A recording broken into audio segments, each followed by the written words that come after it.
좁은 주방 싱크대 앞에서 재료를 손질하는 서연의 허리선이 조심스럽게 움직이고 있었다. 진우는 조심스럽게 그릇을 꺼내려 그녀의 등 뒤로 다가갔다. 그 순간 균형을 잃은 진우가 몸을 앞으로 기울이며 서연의 등 뒤에 그대로 닿아버렸다. 죄송합니다. 진우가 말했지만 서연은 몸을 피하지 않았다. 그의 아래쪽 단단하게 변한 부분에 정확히 닿았던 것이다. 서연의 몸이 본능적으로 움찔했다. 그리고 잠시 숨을 삼킨 뒤 조용히 속삭였다. 이렇게 커지시는 줄은 몰랐어요. 진우는 얼굴이 붉어졌지만 피하지 않았다.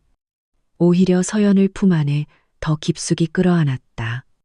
이해해줘요. 나도 사람이라서. 그 말에 서연이 슬며시 웃으며 대답했다. 당연하죠.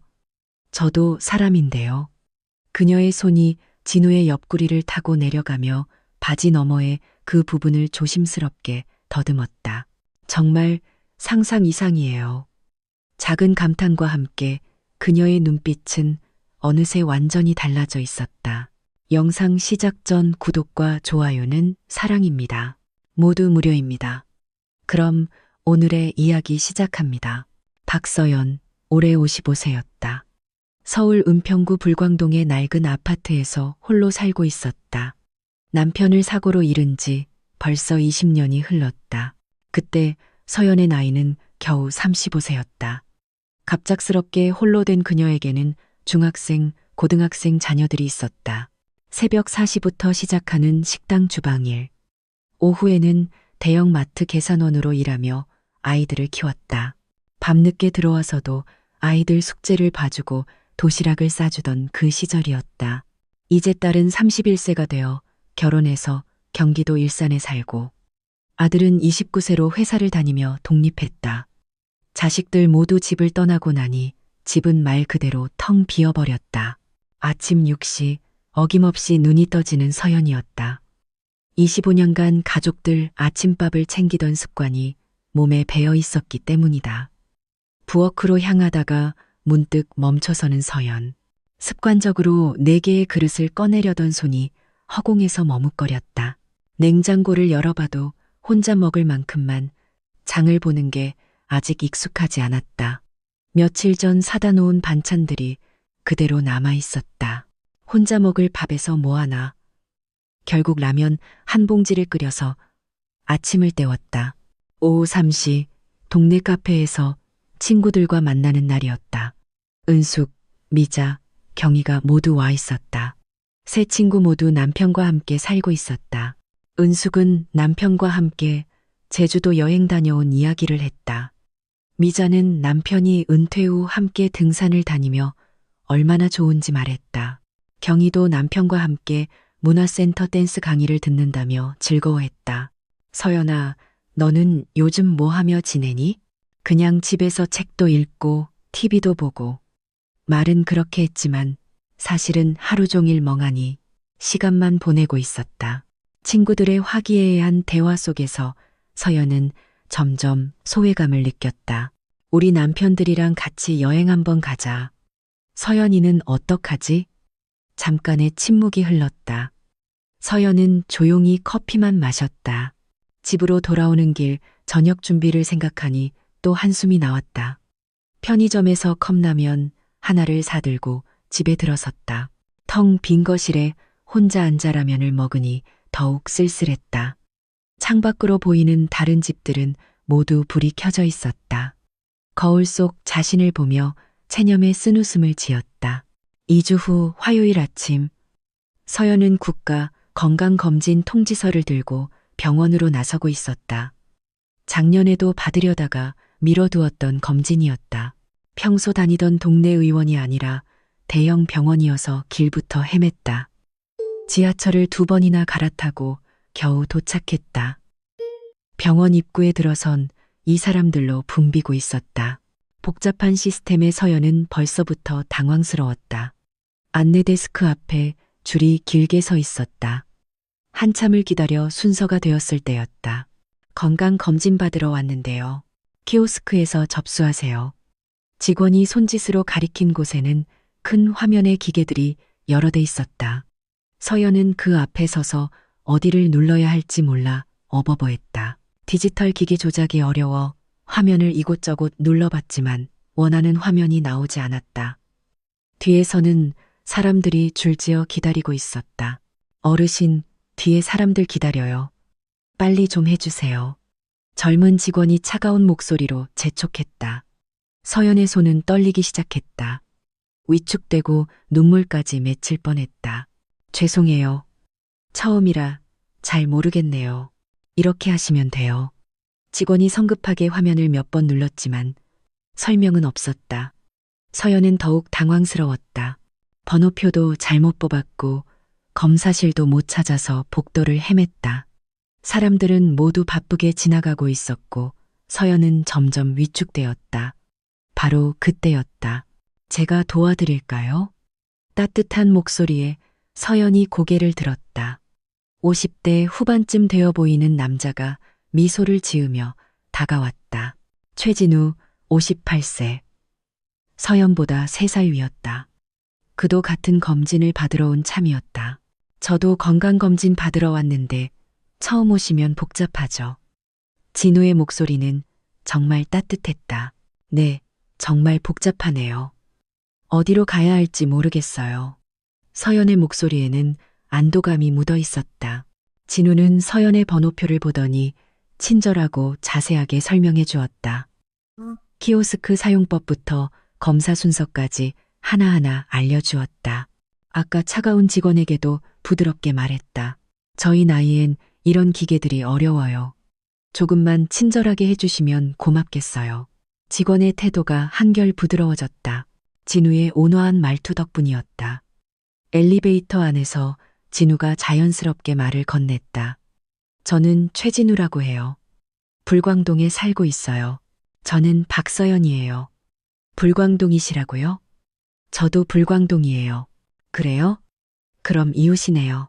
검진 절차 내내 진우는 서연 옆에서 챙겨주고 안내했다.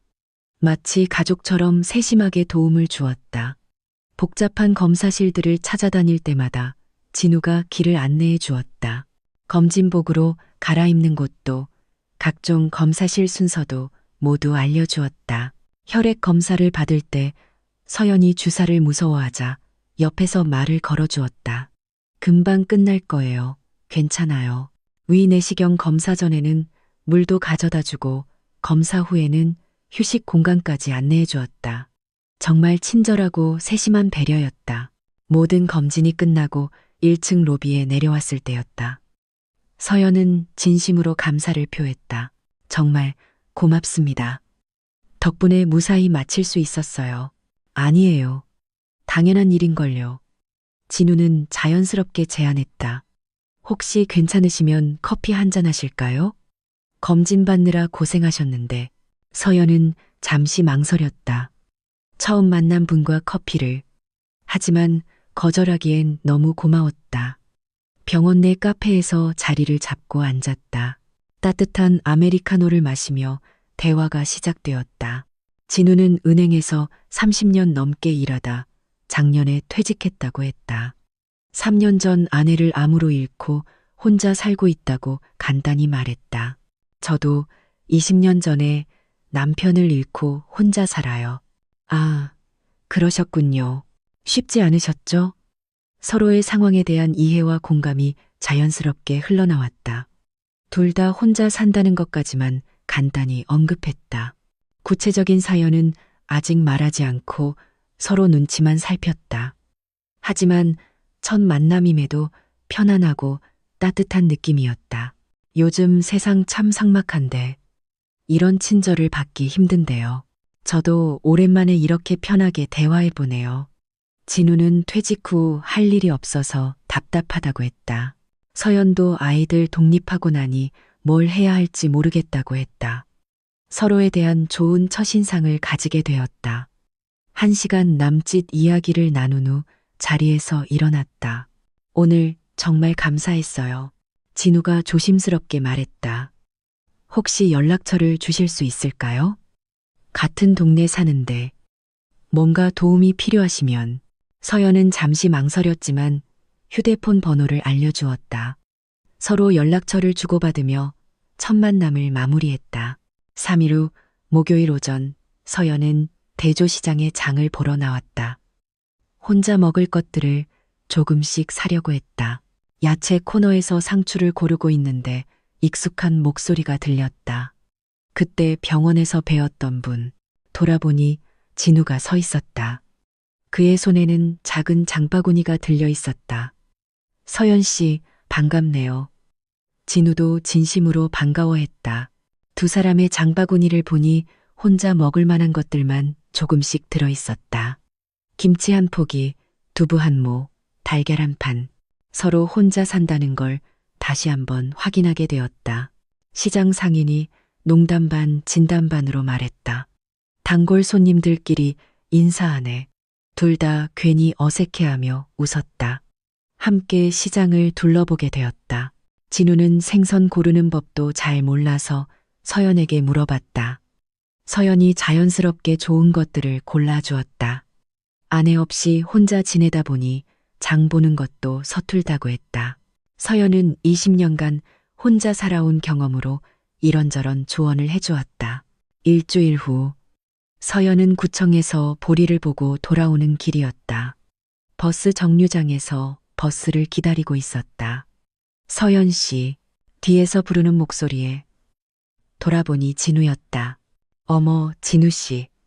또 만나네요. 정말 자주 만나게 되네요. 인연인가 봐요. 버스를 기다리며 자연스럽게 대화했다. 진우도 은행 업무를 보고 돌아가는 길이었다. 같은 버스를 타게 되었고 나란히 앉아서 이야기했다. 점점 서로에게 편안함을 느끼기 시작했다. 며칠 뒤에는 동네 카페에서도 마주쳤다. 서연은 책을 읽으러 왔고 진우는 신문을 보러 온 참이었다. 자꾸 만나네요. 진우가 웃으며 말했다. 같은 테이블에 앉아서 커피를 마셨다. 이제는 만남이 자연스럽고 기대되기 시작했다. 점점 서로를 찾게 되고 있었다. 오늘도 만날까 하는 마음이 생기기 시작했다. 서연은 외출할 때마다 혹시 진우를 만날까 싶어 옷차림에 신경 쓰게 되었다. 진우도 동네에 나올 때면 서연을 만나길 기대하고 있었다. 서로에게 특별한 감정이 싹트기 시작하고 있었다. 하지만 아직은 조심스럽고 망설이는 마음이 더 컸다. 한 달이 지날 무렵 어느 조용한 오후였다. 동네 카페에서 만난 두 사람은 평소보다 진지한 대화를 나누고 있었다. 서연이 용기를 내어 자신의 지난 20년 이야기를 털어놓기 시작했다. 사실 저는 35세의 남편을 교통사고로 잃었어요. 진우는 진지한 표정으로 서연의 이야기에 귀를 기울였다. 서연의 목소리에는 20년간 혼자 버텨온 힘겨움이 담겨 있었다. 중학생, 고등학생 아이들을 혼자 키워야 했어요. 정말 힘들었어요. 아이들 학비, 생활비, 모든 게 제 몫이었거든요. 새벽 4시부터 식당에서 아르바이트를 하고 오후에는 마트 계산원 일을 했던 이야기. 밤늦게 들어와서도 아이들 숙제를 봐주고 다음날 도시락을 싸주던 일상들. 밤늦게까지 일하며 버텼는데 그때는 어떻게 살았나 싶어요. 아이들한테 미안하기도 하고 제가 아버지 역할까지 해야 한다는 부담감도 컸어요. 진우는 서연의 이야기를 들으며 마음이 아팠다. 그 어린 나이에 홀로 두 아이를 키운다는 게 얼마나 힘들었을지 상상이 되었다. 이제 아이들 다 컸는데 저는 뭘 하며 살아야 할지 막막해요. 서연의 목소리에는 깊은 허탈감이 담겨 있었다. 20년간 오직 아이들만 바라보며 살았는데 이제 그 목표가 사라진 공허함이었다. 진우도 자신의 이야기를 꺼내기 시작했다. 저도 3년 전에 아내를 암으로 잃었어요. 진우의 목소리도 떨리고 있었다. 5년간 투병 생활이 길었거든요. 정말 힘들었어요. 아내가 아프기 시작한 때부터 진우의 모든 일상은 바뀌었다고 했다. 병원을 오가며 간병하는 것이 전부였고 퇴직금까지 모두 치료비로 썼다고 했다. 그래도 아내를 살릴 수만 있다면 뭐든지 할 생각이었어요. 하지만 결국 못 살렸어요. 진우의 눈가에 눈물이 맺혔다. 서연도 가슴이 아팠다. 우리 나이에 혼자 산다는 게 이렇게 외로운 줄 몰랐네요. 안에 있을 때는 몰랐는데 정말 모든 게 허전하고 무의미해져요. 아침에 눈 떠도 말 걸 사람이 없고 저녁을 먹어도 대화 상대가 없다는 외로움. TV를 봐도 혼자 웃고 아파도 혼자 끙끙 앓아야 하는 현실들. 서로의 아픔을 이해하고 위로하는 관계로 발전하고 있었다. 같은 처지에서 느끼는 깊은 공감대가 형성되었다. 두 사람은 서로를 바라보며 말없는 위로를 전했다. 이제는 단순한 이웃이 아닌 특별한 의미를 가진 사람이 되어가고 있었다. 서로의 아픈 과거를 나눈 후 두 사람의 관계는 한층 더 깊어졌다. 서연은 집에 혼자 있을 때도 자꾸 진우 생각이 났다. 이 나이에 무슨 연애람. 스스로에게 말하면서도 설레는 마음을 숨길 수 없었다. 만날 때마다 옷차림에 신경 쓰게 되었다. 거울 앞에서 이 옷 저 옷 입어보며 고민하는 자신을 보고는 웃음이 나왔다. 이게 뭐 하는 짓이야. 하지만 진우를 만날 생각에 가슴이 두근거렸다. 진우에게서 문자가 오면 어떻게 답장할지 한참을 고민했다. 너무 적극적이면 안 되고, 너무 차갑게 하면 또 이상할 것 같고, 친구들에게는 말할 수 없는 비밀이었다. 55세의 사랑이라니 스스로도 믿기지 않았다. 하지만 진우와 있을 때만큼은 20년 만에 처음으로 여자로서의 설렘을 느꼈다. 죽어있던 감정들이 다시 살아나는 것 같았다. 진우도 마찬가지였다. 서연과 있을 때만 웃게 되고 하루가 기대되기 시작했다. 3년간 우울하고 무기력했던 일상에 활력이 생겼다. 아침에 일어나는 것도 전부 다 가뿐했다. 서연 씨 덕분에 사는 게 즐거워졌어요. 진우는 솔직한 마음을 표현했다. 하지만 동시에 죽은 아내에게 미안한 죄책감도 느꼈다. 아내 사진을 보며 혼잣말을 했다. 여보, 미안해. 이러면 안 되는 건가? 하지만 서연을 향한 생각은 멈출 수 없었다. 아이들에게는 아직 말할 수 없었다. 어떻게 받아들일지 걱정되었다. 그래도 서연과 함께하는 시간만큼은 정말 행복했다. 오랜만에 남자로서의 감정을 느끼고 있었다. 두 사람 모두 조심스럽지만 확실해져 가는 마음을 느끼고 있었다. 이제 단순한 우정이 아닌 사랑의 감정이 싹트고 있었다. 어느 금요일 밤 10일시경이었다. 진우는 혼자 집에서 TV를 보다가 갑자기 가슴에 찌릿한 통증을 느꼈다. 처음에는 단순한 근육통이라고 생각했다. 하지만 통증이 점점 심해지더니 호흡도 가빠졌다. 이게 뭐지? 식은땀이 흐르기 시작했다. 혼자 사는 진우에게는 이런 상황이 정말 무서웠다. 가슴을 움켜잡고 있던 진우는 결국 119에 신고했다. 구급 대원들이 도착해서 진우를 응급실로 이송했다. 의식은 있었지만 얼굴이 창백한 상태였다.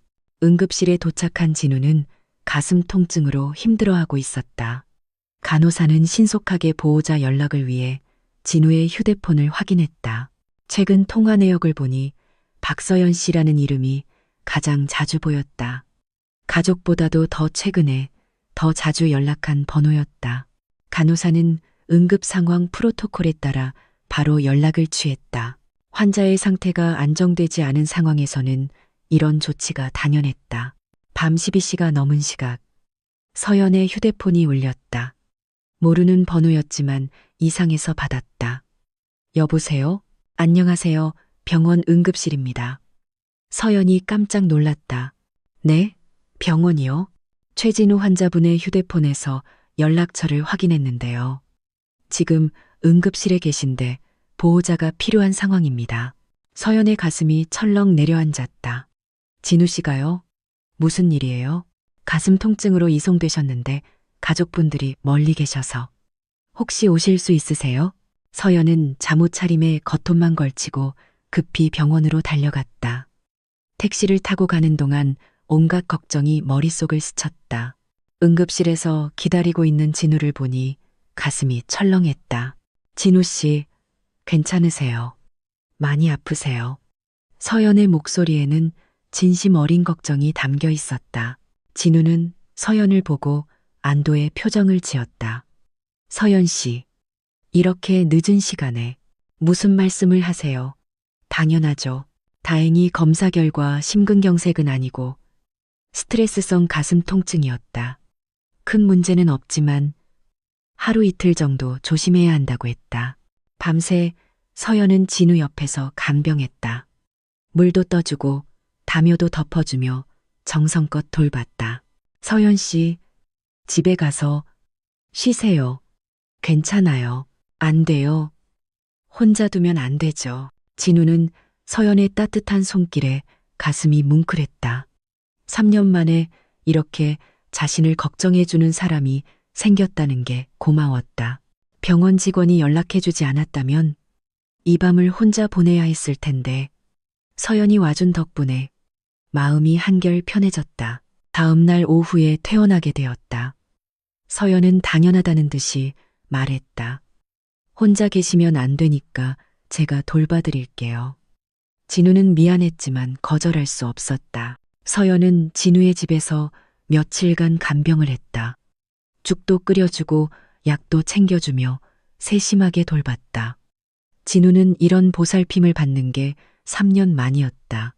아내가 아플 때는 자신이 간병했는데 이제는 자신이 돌봄을 받고 있었다. 정말 고마워요. 어떻게 보답을 해야 할지. 무슨 말씀을 하세요? 당연한 일이죠. 셋째 날 저녁이었다. 서연은 앞치마를 두르고 부엌에서 저녁 준비를 하고 있었죠. 좁은 싱크대 앞에서 재료를 다듬는 서연의 허리선이 조심스럽게 움직이고 있었다. 진우는 조심스럽게 그릇을 꺼내려 뒤로 다가갔고 그 순간 균형을 잃은 진우가 몸을 앞으로 기울이며 서연의 등 뒤에 그대로 닿아버렸다. 작은 비명이 흘렀고 돌아서던 서연의 얼굴이 진우의 몸에 부딪히며 멈췄다. 진우는 반사적으로 그녀의 허리를 감싸 안았다. 그 순간 두 사람 모두 너무 가까운 거리에서 상대의 숨결을 느꼈죠. 죄송해요. 진우가 말했지만 서연은 몸을 피하지 않았다. 그녀의 뺨은 진우의 상체에, 아랫배는 그의 아래쪽 단단해진 부분에 정확히 닿았죠. 서연의 몸이 본능적으로 움찔했다. 그리고 잠시 숨을 삼킨 뒤 조용히 속삭였다. 이렇게 커지시는 줄은 몰랐어요. 진우는 얼굴이 붉어졌지만 피하지 않았다. 오히려 서연을 품 안에 더 깊숙이 끌어안았다. 그의 숨이 그녀의 귓가에 닿았고 그 아래 여전히 뜨겁고 묵직한 반응은 숨겨지지 않았다. 이해해줘요. 나도 사람이라서. 그 말에 서연이 슬며시 웃으며 대답했다. 당연하죠. 저도 사람인데요. 그녀의 손이 진우의 옆구리를 타고 내려가며 바지 너머의 그 부분을 조심스럽게 더듬었다. 정말 상상 이상이에요. 작은 감탄과 함께 그녀의 눈빛은 어느새 완전히 달라져 있었다. 두 사람은 말없이 거실로 이동했다. 입술은 계속 포개졌고 진우는 서연의 어깨끈을 조심스럽게 벗기며 그녀의 목덜미에 입을 맞췄다.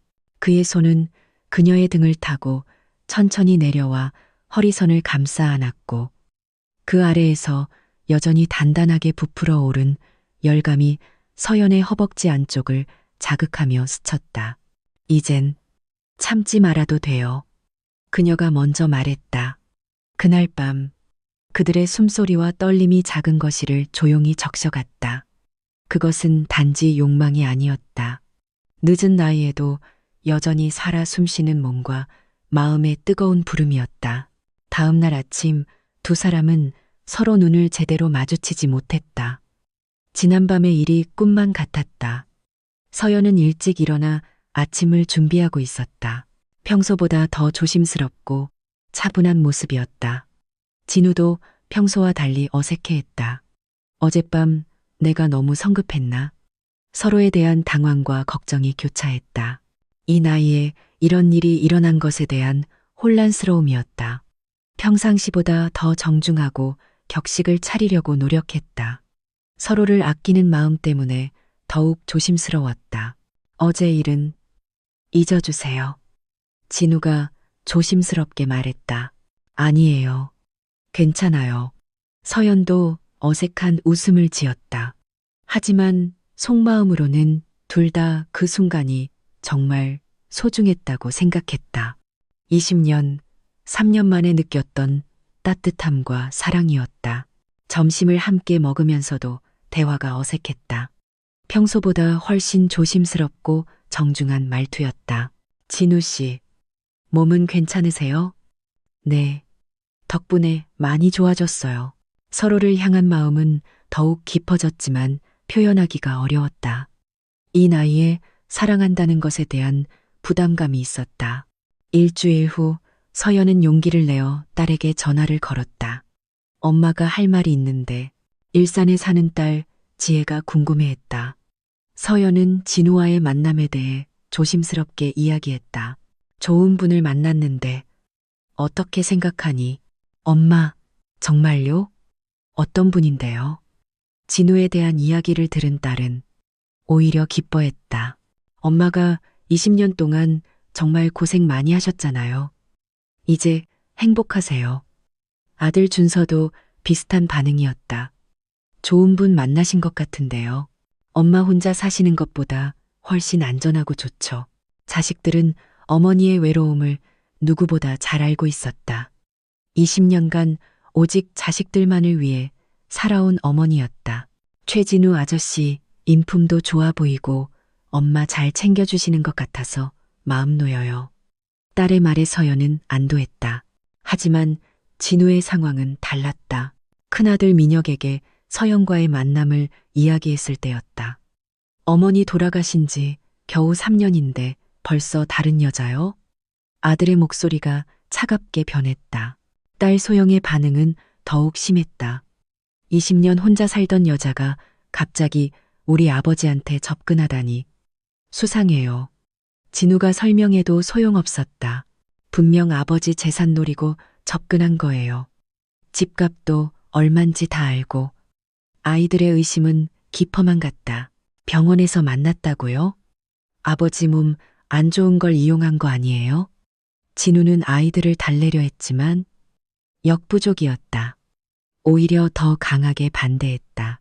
어머니한테 어떻게 면목이 서요? 산소에도 못 가겠어요.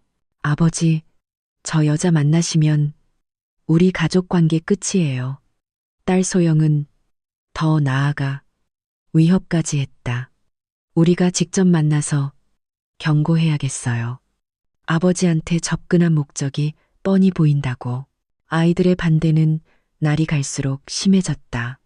매일같이 전화를 걸어서 서연과 만나지 말라고 압박했다. 아버지, 정신 차리세요. 3년도 안 됐잖아요. 그 여자가 뭘 노리는지 뻔하잖아요. 진우는 점점 괴로워졌다. 아이들과 서연 사이에서 갈등하는 게 너무 힘들었다. 가장 걱정되는 것은 아이들이 서연에게 직접 나쁜 말을 할까 봐서였다. 애들이 서연 씨한테 직접 나쁜 소리 하면 어떡하지? 상처받을 텐데. 진우는 밤잠을 이루지 못했다. 진짜 이유 말하면 서연 씨만 더 상처받고 괴로울 거야. 진우는 고민 끝에 결론을 내렸다. 차라리 내가 나쁜 사람이 되자. 내가 마음이 변했다고 하자. 자신이 희생해서 서연을 보호하려는 마음이었다. 아이들한테 상처받는 서연을 보고 싶지 않았다. 차라리